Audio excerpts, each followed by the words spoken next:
Merci Père parce que c'est une famille, c'est ton troupeau, et nous voulons te rendre grâce pour toutes les circonstances que tu permets. Mais nous savons, Seigneur, au milieu de tout ça, tu tires gloire. Alors que je suis en train de partager ce modeste message que tu mets sur mon cœur, désire Seigneur qu'il nous fortifie, nous édifie et qu'il fasse de nous encore des personnes plus qualifiées pour qu'avec toi, sur ton ordre, Seigneur, nous remportions de nouvelles victoires et que le diable soit dans la honte.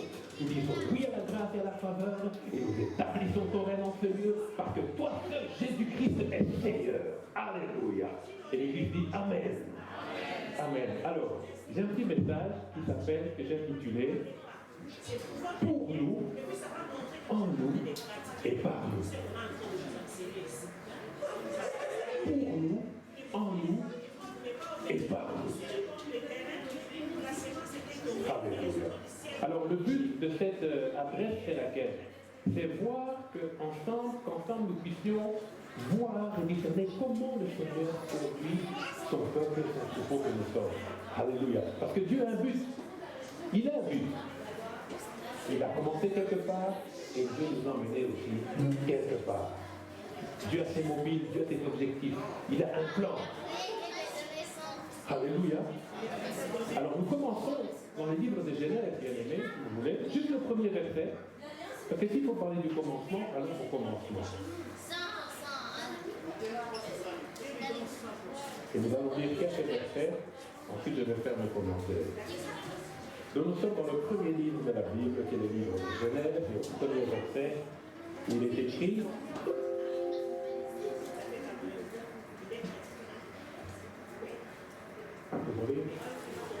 au commencement, Dieu, au commencement, Dieu créa les cieux et la terre. Ça c'est le premier verset que nous lisons. Nous allons sauter, nous allons au verset 24 du même chapitre.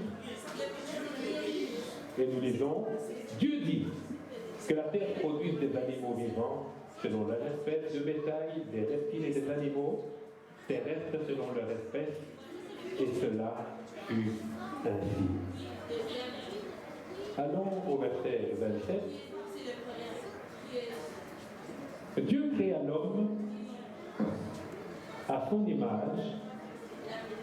Il le créa à l'image de Dieu. Il créa l'homme et la femme.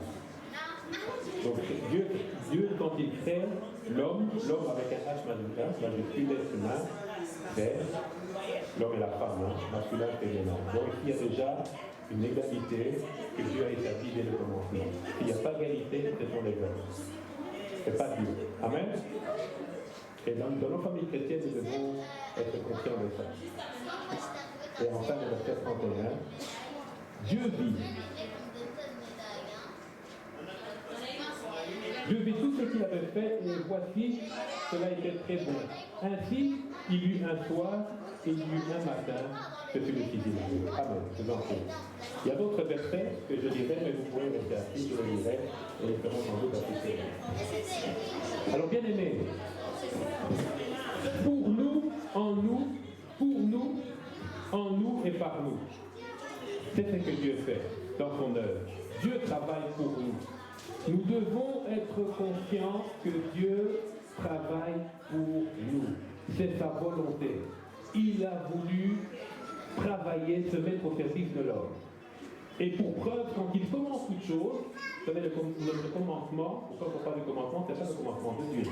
C'est pour nous, notre univers, notre réalité, le temps dans lequel nous vivons. D'ailleurs, nous verrons quelque part que Dieu créera des astres.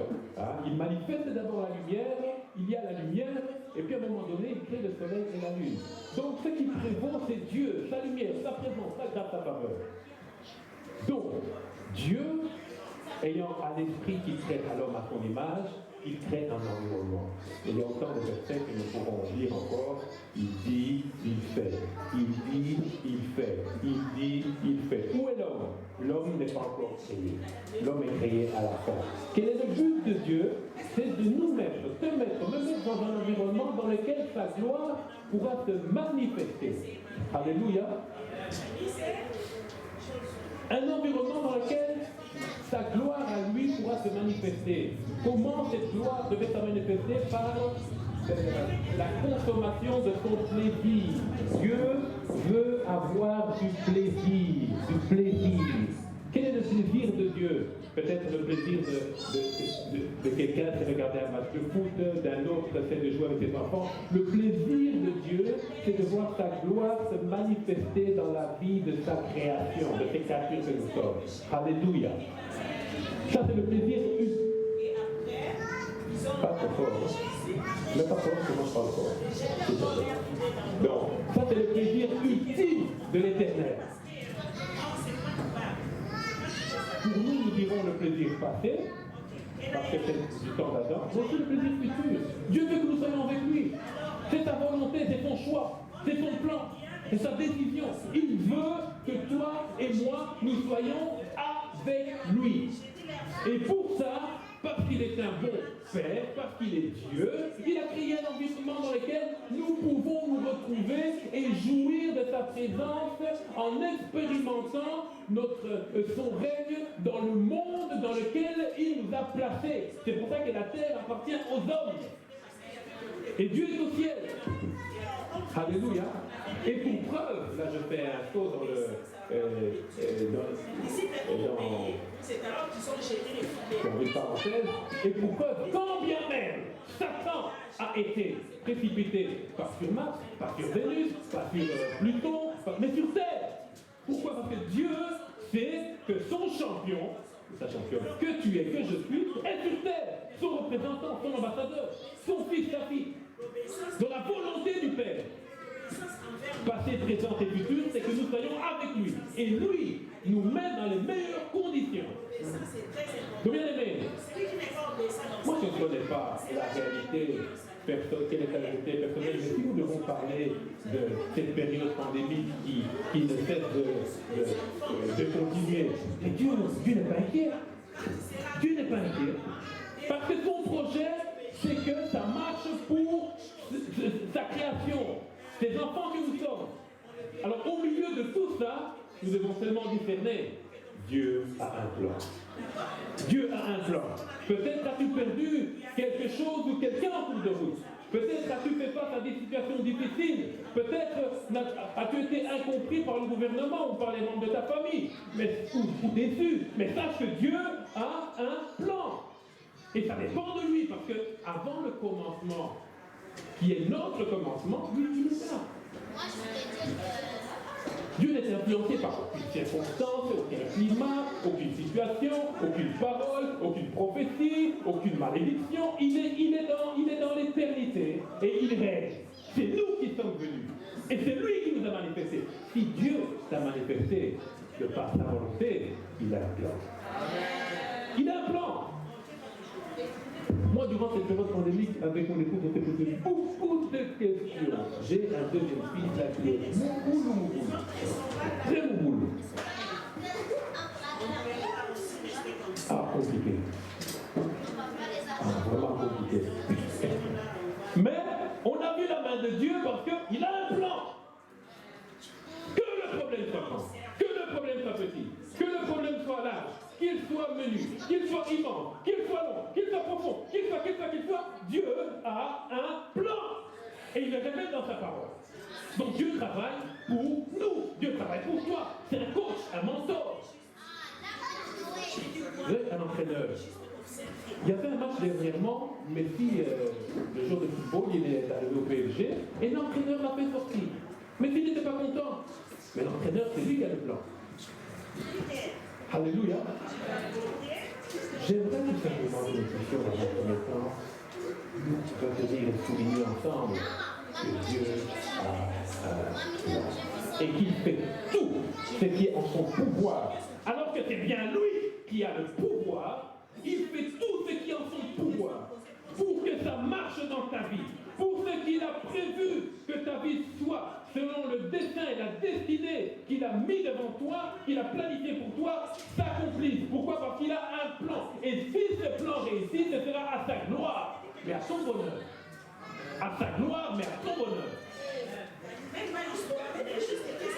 C'est pour ça des larmes qui coulent gouttes sur tes joues, le Seigneur veut que ce soit des larmes de joie et pas des larmes de tristesse. Pas des larmes d'affliction. Pas des larmes de désolation. Parce qu'il a un plan qui va au-delà de ce que nous vivons et expérimentons. Bien aimé, ce n'est pas parce que ça fait mal aujourd'hui que demain ça ira mal.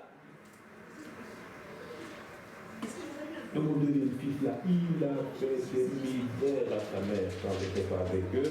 Je suis arrivé, et finalement, un événement s'est passé que je ne vous dirai pas. Moi je vous dis quand même.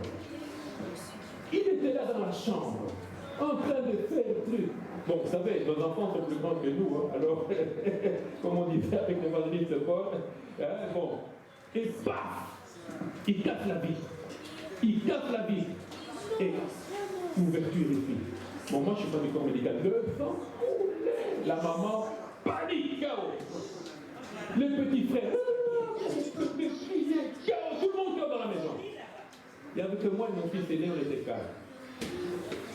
Alors qu'est-ce qu'il faut faire? Il faut faire un garrot. Est-ce que moi, papa, c'est rire? Est-ce que moi, maintenant, un garrot? Là, moi, j'ai vu ça dans les films. Je sais pas qui prendrait un souffle, là, j'ai fait un garrot et j'ai failli lui donner la gangrène. Hein. L'infirmier m'a dit après, mais c'était trop fort. Comprenez mon émotion, j'ai fait des garrots. Là, c'est mon fils très compliqué. Hein. J'ai fait des garrots. Je l'ai mal fait, mais je l'ai fait quand même. Maintenant, qu'est-ce qu'il fallait faire? L'hôpital était à quelques mètres là, on va dire 500 mètres. On devait aller, on devait appeler l'ambulance. Donc là, il y avait tellement de panique, allez, on a appelé l'ambulance, 500 mètres. L'infirmier dit, non, l'hôpital est là. J'ai déjà fait les garros, venez prendre les enfants. Et le fils là, s'appelle Nathan, après ça, je ne sais pas s'il a constaté, mais il a constaté que j'ai des parents. Il est devenu calme. Je ne sais pas s'il avait vu la mort ou quoi, mais il est devenu docile, comme un mouton. Mais, Nathan, c'est bien le mouton. Dieu travaille pour nous. Si tu ne sais pas comment il fera, lui sait. Il le sait. Et c'est ce que nous voyons ici, Dieu met l'homme dans des conditions idéales. Il crée tout et puis finalement il crée l'homme et voilà. C'est idéal. Dieu travaille pour nous. Mais malheureusement, nous sommes sortis en allant de la présence de Dieu à cause des péchés. Ça, c'est un fait que nous-mêmes nous constatons. Et l'humanité a hérité de la frustration. Dieu qui travaille pour nous n'était plus en mesure de travailler pour nous de l'extérieur. Parce que l'homme qui pêche mourra. Lui qui est tellement saint, à cause de sa justice, ne pouvait plus, comme il le faisait avec Adam et Ève, venir parfois, venir, donc amener l'homme dans sa présence. Il ne pouvait plus le faire. Pourquoi? Parce que l'homme lui-même, il l'a mis en incapacité de travailler pour lui de l'extérieur. Je voulais dire de l'extérieur. Le drame d'Éden, c'est que l'homme n'était plus naturellement dans la présence de son Créateur. Alléluia. Alors celui qui travaille pour nous, dans sa grande sagesse, a mis en action le plan du salut pour que il puisse, à cause de la science de son intelligence, faire en sorte que sa présence ne soit pas nécessairement, ne soit plus seulement autour de nous, mais soit en nous. Dieu qui travaille pour nous, lorsqu'il a vu que le monde était sous l'autorité maintenant de Satan, Il a changé les cartes.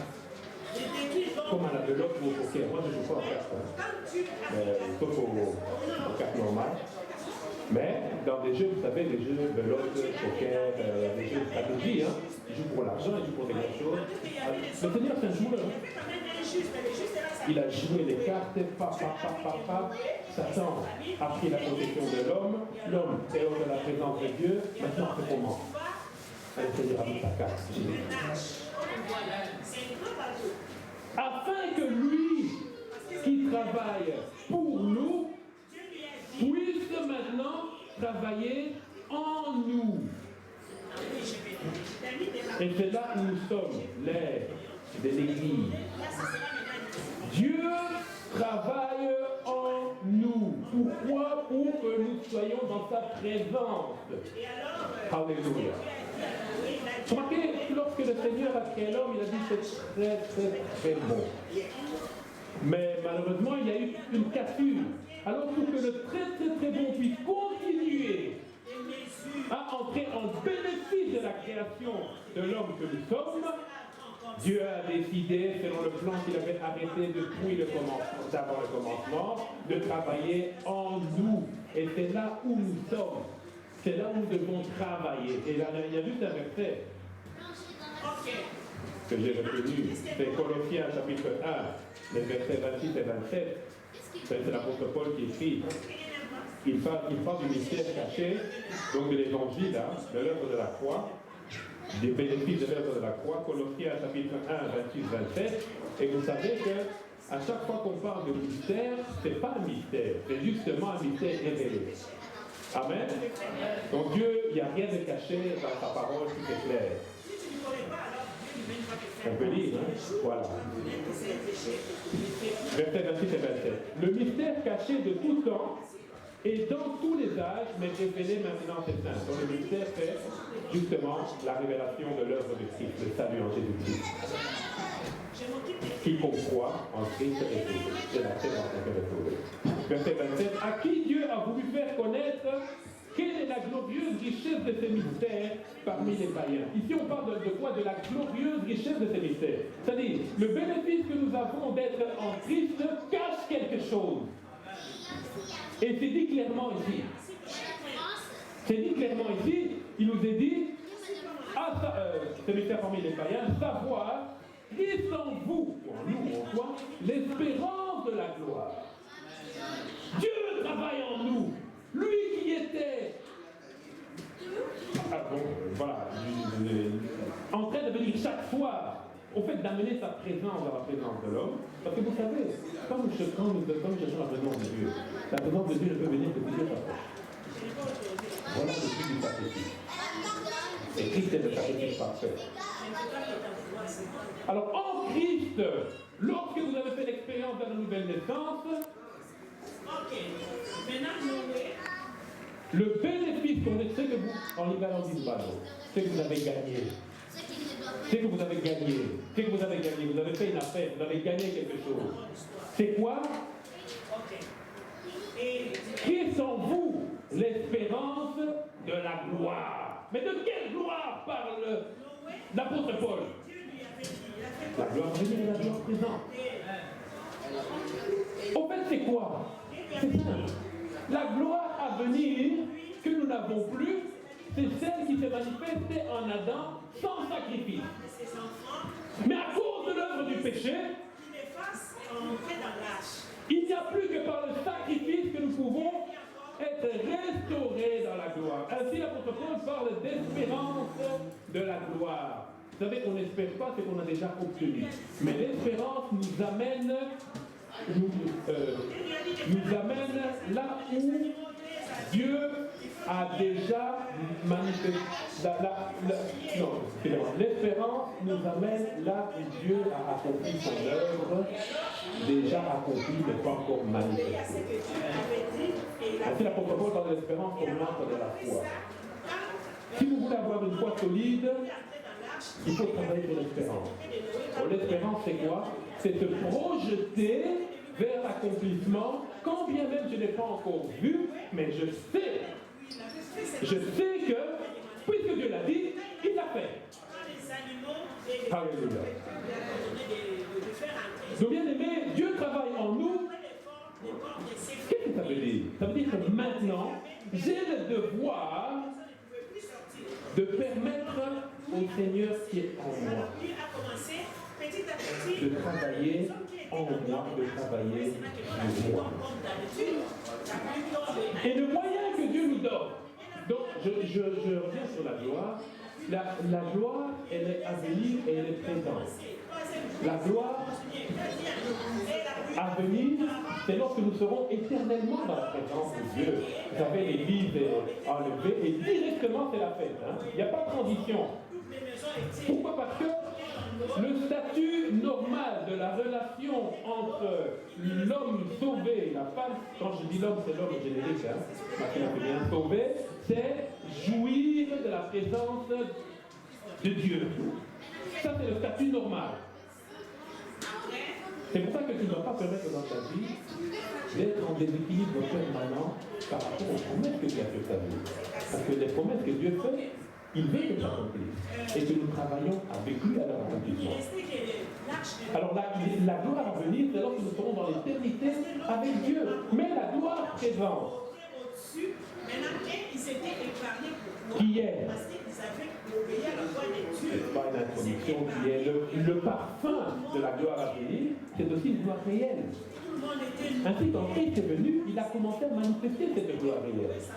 Il a restauré les vies, il a restauré les démons, il y a des malades,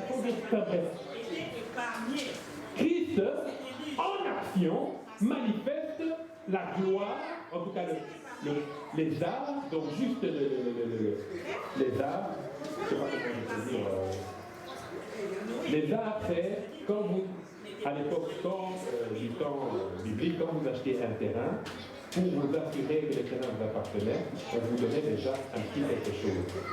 C'est ça les arts. Vous aviez ce petit quelque chose là, qui représentait le tout que vous avez déjà, que vous possédiez. C'est ça les arts. On vous donne un petit quelque chose. En tout cas, c'est l'expression biblique. Donc, il y a une gloire présente que Dieu veut manifester pour qu'elle soit le témoignage de la gloire à venir dans laquelle nous sommes déjà ancrés, mais dont nous ne jouissons pas pleinement, parce que nous sommes encore limités dans notre humanité. Et ça, c'est l'expérience de l'Église. Ainsi, nous sommes en Christ pleinement bénis, mais dans nos vies, dans notre réalité de chaque jour, nous avons des expériences des fois difficiles. Et ça, c'est la réalité dans laquelle nous sommes. Voilà pourquoi c'est notre foi qui doit nous accrocher par l'œuvre de l'espérance demain, mais aussi aujourd'hui. Bien aimé, Dieu nous a donné un moyen pour travailler en nous, c'est son esprit. En Éden, le Saint-Esprit n'était pas en moi. Il n'y avait pas besoin de toi maintenant, c'est pas parce qu'il est dans la présence de Dieu. Mais ce qui nous empêche d'être dans la présence de Dieu, c'est l'humanité abîmée, pervertie, le système de ce monde, l'œuvre de la chair en nous. Dieu, en Jésus-Christ, a mis son esprit, qui effectivement possède l'expérience de nouvelle naissance, en nous. Ainsi, Paul a dit, non, Christ en vous, c'est l'espérance de la gloire. Vous ne manquez rien. Vous avez ce que Adam a fait. Vous avez cela, malgré les circonstances, malgré les différences, malgré ceci. Et moi, j'ai expérimenté ça. Un lion qui devient un agneau. Je n'ai rien fait de spécial. Une vitre s'est cassée. Les lions étaient blessés. Et qu'est-ce que Dieu a fait? Il a mis les hommes du lion. Et le fils était là sur non. Tout le monde est conscient de la mort. Le fils, il a 14 ans. Il était sur le lit. C'est une fois 4, il va pas mourir. Il est comment? Il est là. Dieu est fidèle. Je ne vais pas trop m'étendre dessus, mais la parole de Dieu déclare dans Éphésiens chapitre 5, verset 18, c'est un verset qui est connu, pour illustrer le fait que Dieu veut travailler en nous. Mais quand je dis que Dieu veut travailler en nous, c'est vraiment bosser. Hein? Je me rappelle, je parlais avec l'un d'entre nous à l'époque, il disait non, ici on travaille. C'est pas comme au pays, hein, ici c'est 8 heures de boulot. Donc tu tapes le caillou, tu rentres donc cassé, le genou posé, et tu rentres chez toi pour te reposer. C'est ce que Dieu fait. Quand Dieu dit que je travaille, il bosse. Il n'est pas comme ça. Il bosse vraiment dans sa vie. C'est ce que je fais.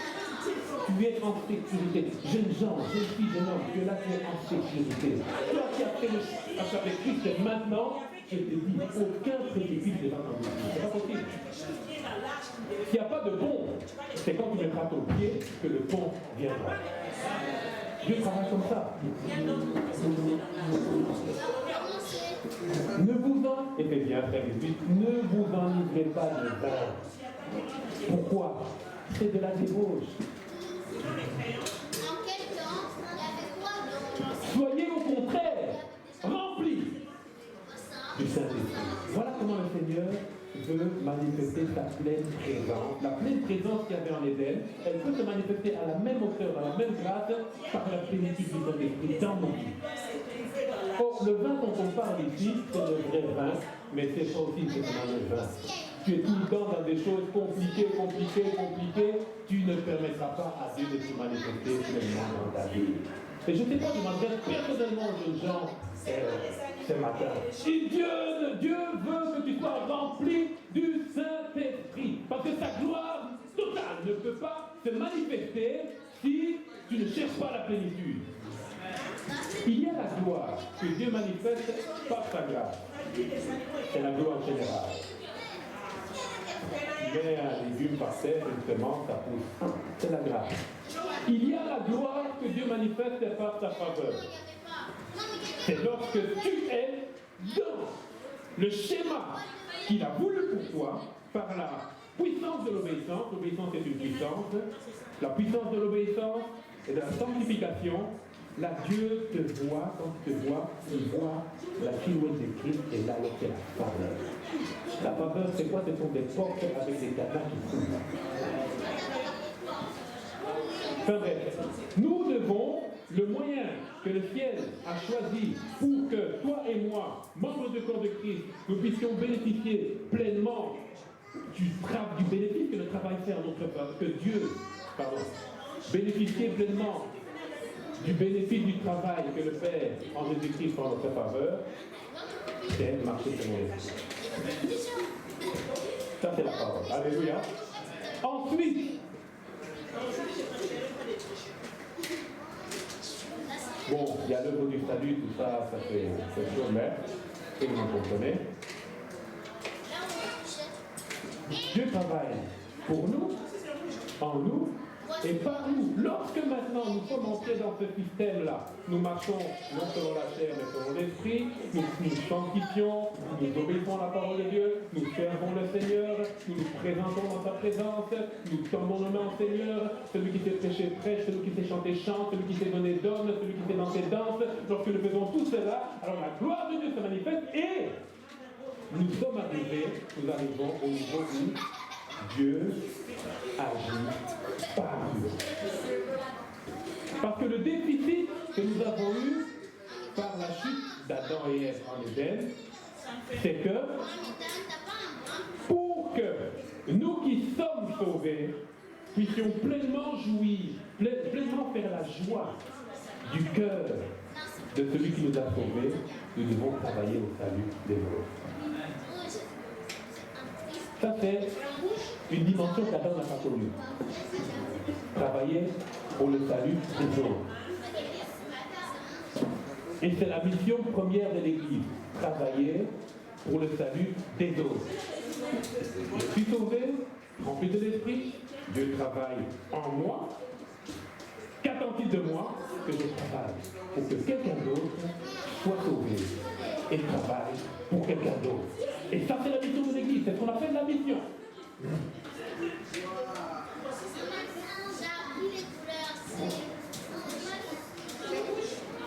Les deux dernières portions d'écriture. Matthieu, chapitre 28, c'est pour le verset connu avec vous. Verset 19 à 20. C'est Christ qui parle aux apôtres. Il leur donne cette dernière volonté, pas comme quelqu'un qui meurt, mais comme quelqu'un qui part pour revenir après. Matthieu chapitre 28, verset 19 à 20. Il est dit ceci. Matthieu 28, 19 à 20. Allez, faites de toutes les nations des disciples, les baptisant au nom du Père, du Fils et du Saint-Esprit. Verset 20. Et enseignez-leur à observer tout ce que je vous ai prescrit. Et voici, je suis avec vous tous les jours jusqu'à la fin du monde. Alors dans l'Église, il y a deux dimensions que le croyant reçoit par rapport à sa responsabilité de s'engager dans l'œuvre de Dieu. C'est le service à l'intérieur du corps et le service envers le monde. À l'intérieur du corps, c'est tout ce que nous faisons ici. Voilà. Nous servons le Seigneur dans le temple, dans sa maison. Le Seigneur veut ça. Mais ça ne doit pas être une finalité. C'est un moyen, mais pas une finalité. Amen. Parce que tout ce que nous faisons là, spirituellement, représente l'offrande, en fait, le sacrifice que dans l'Ancien Testament, les anciens faisaient. Et le sacrifice n'est pas une fin en soi. Le sacrifice, c'est pour apaiser Dieu, apaiser la justice de Dieu ou attirer la faveur de Dieu. Donc le sacrifice n'est pas une fin en soi. Mais nous devons le faire. Ne pas le faire, c'est péché. Dans le sens où on ne peut approcher Dieu sans le moyen du sacrifice. Et nous qui avons déjà, nous qui sommes déjà en Christ, maintenant le sacrifice que nous rendons, c'est un sacrifice par rapport au service. C'est un sacrifice que je qualifierais de reconnaissance. Quand je chante, je viens chanter parce que je suis reconnaissant. Quand je prêche, je viens prêcher. Ou je donne mon témoignage parce que je suis reconnaissant. Quand je donne une offrande ou que je soutiens quelqu'un dans l'église, c'est parce que je suis reconnaissant. Quand j'encadre comme on le fait ici les enfants, c'est parce que je suis reconnaissant au Seigneur de ce qu'il a fait dans ma vie et je veux qu'il reproduise dans la vie de mes enfants. Quand il y a les réunions de couple, je viens parce que je suis reconnaissant et je sais que le Seigneur peut encore nous asseoir, équilibrer notre couple pour qu'ensemble, main dans la main, nous puissions avancer et servir le Seigneur. Tout ce que nous faisons, c'est par rapport à la reconnaissance. Et la reconnaissance amène à l'obéissance. Ainsi la parole déclare, vous servirez l'Éternel, il bénira vos pains et vos eaux et éloignera de vous la maladie. Donc le service que nous rendons dans la maison de Dieu, c'est une nécessité, c'est un besoin.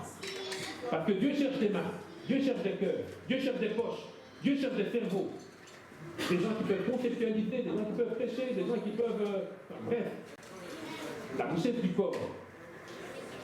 Mais il y a aussi, en finalité, comme moyen pour que je n'arrive pas seul dans la félicité divine, pas seul à bénéficier de la grâce de Dieu, la faveur de Dieu, alors il y a la mission. Alléluia. Il y a la mission. La mission, c'est le cœur, le leitmotiv du corps du Christ. Parce que la mission, quand nous serons au ciel, il y aura plus de mission en fait. Et tant que nous sommes sur terre, il y a la mission. La mission, dans quel sens? Dans le sens tout simplement littéral de ce qui a été vu. Allez témoigner que Jésus-Christ est Seigneur, qui sauve, et voilà, et que votre vie peut changer. On a vu beaucoup de suicides durant ces temps de pandémie, beaucoup de choses négatives, mais souvent c'était des gens sans espérance. Quelqu'un qui a l'espérance, dont l'apôtre Paul a parlé, il sait que bon, je vais faire autre chose, mais je suis vivant. C'est la parole de Dieu déclare mieux pour un seul vivant qu'un lion mort. Ah oui, j'ai 3 minutes. J'ai fini mon message. Dieu travaille par nous. Il continue pour nous, il continue à le faire. C'est ça que j'ai raconté l'histoire de mon fils. J'en parle même avec l'évangéliste quand j'étais là la dernière fois. Ah, mais moi, mais Dieu vous donne la solution. Donc Dieu travaille pour nous. Mais il y a plus par rapport à Emmanuel qui travaille pour nous. Quelle gloire. Je suis le temple du Saint-Esprit. Le temple, moi le temple. Si on vous contrôle les yeux, le temple. briser ton bouton sur les tout d'accord. C'est spirituel. Et puis, non seulement ça, mais Dieu travaille par nous. Avec le diplôme que j'ai, tu peux travailler par moi. Moi qui bégaye, tu peux travailler par moi.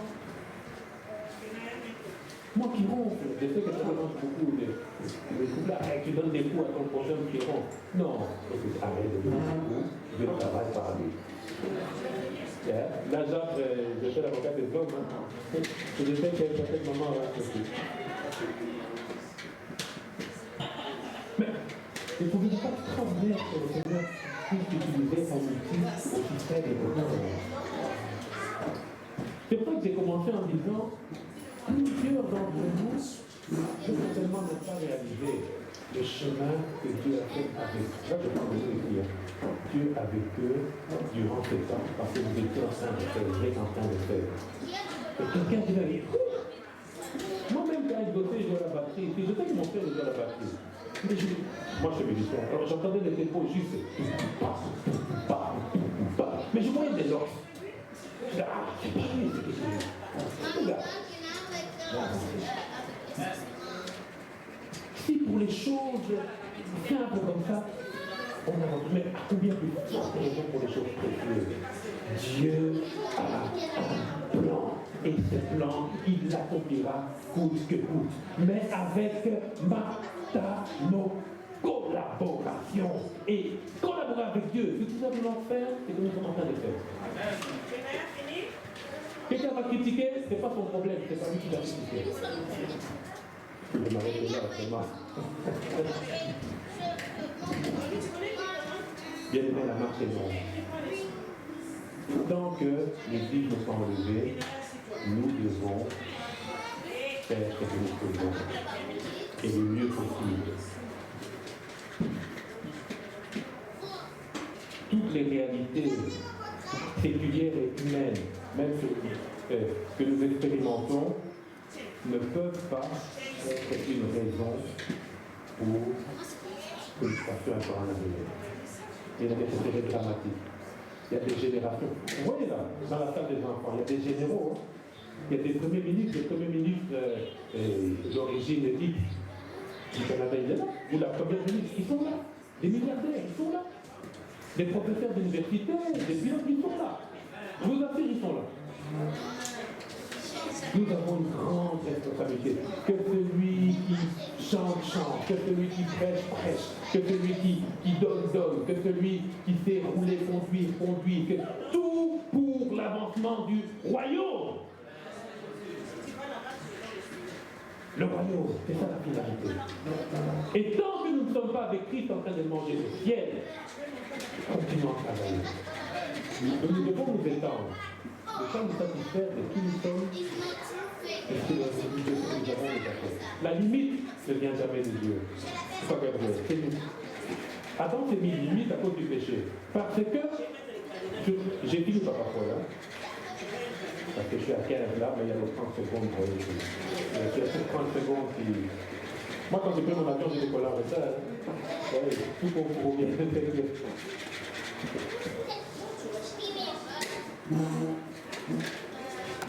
Il y aura toujours un potentiel inutilisé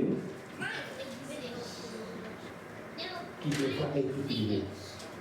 Le potentiel, c'est ce qui n'est pas utilisé. Ce n'est connu que de toi. Il ne faut pas attendre des encouragements de quelqu'un qui ne sait pas ce qui est en toi. Il n'est pas Dieu. Pourquoi tu attends les encouragements? Tant mieux si tu es encouragé. Tant pis si tu es critiqué, c'est le potentiel. C'est toute la puissance, la capacité inutilisée. C'est un péché. C'est moi qui dis que c'est un péché divin. Un péché, ça découvre le but quand tu ne tapes pas dans ton potentiel. Il faut taper dans le potentiel. Il faut taper dans le potentiel. Il faut taper. Et ça, c'est un combat intérieur. N'attendez pas que les hommes reconnaissent qui vous êtes. Faites un effort pour montrer à Dieu que vous comprenez qui vous êtes. Il y a du potentiel ici. Pourquoi?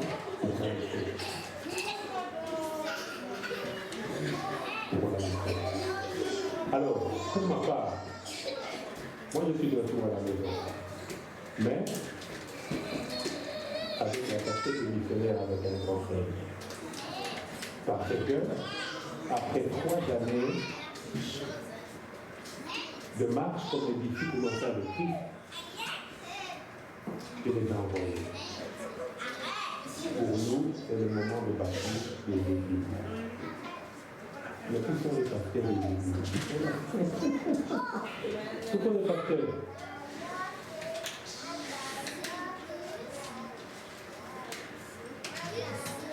C'est le moment de bâtir des églises. Nous allons travailler à ça. Nous allons travailler à ça.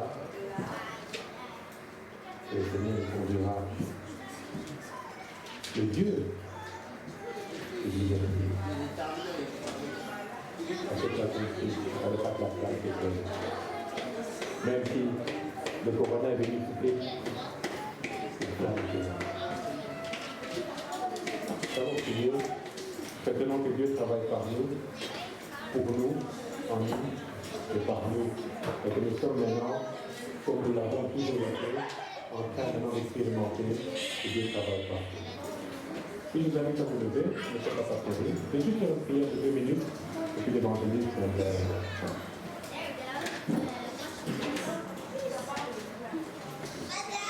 recommandons-nous en tant que peuple de Dieu, Seigneur, travaille par moi.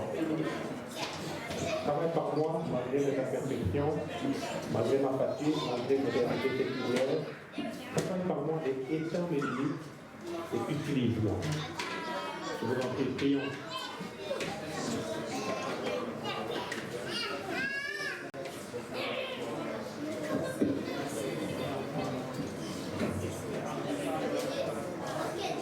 Seigneur, merci pour la vie de chacun d'entre nous.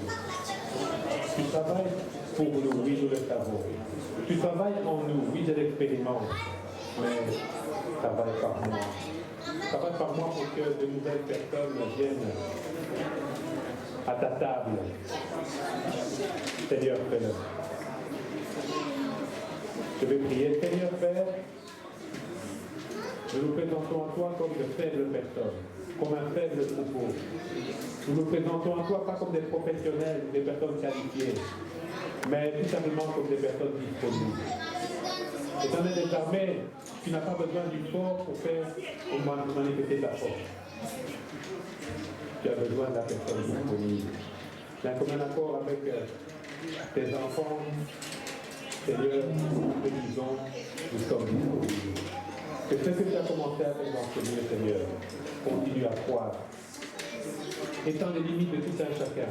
Qualifie tout un chacun selon son appel. Et donne-nous, Seigneur, à conquérir maintenant les provinces du Canada. Nous voulons que ton influence passe par nous. Nous voulons que ton influence passe par nous. Et tu le feras parce que c'est toi qui donnes l'ordre missionnaire. Tu as dit, allez. Seigneur, laisse que quelqu'un, au milieu de nous, prenne la décision, Seigneur, de faire plus avec toi. Et pour toi, afin qu'il travaille par lui. Et lorsque tu seras en train de faire ça dans sa vie, tu étendras tes limites. Tu toucheras ta provision. Tu toucheras ta santé. Tu garderas tes enfants, ton épouse, ton conjoint. Et tu manifesteras ta gloire. Dans le nom de Jésus, on va te prier. Amen. Amen.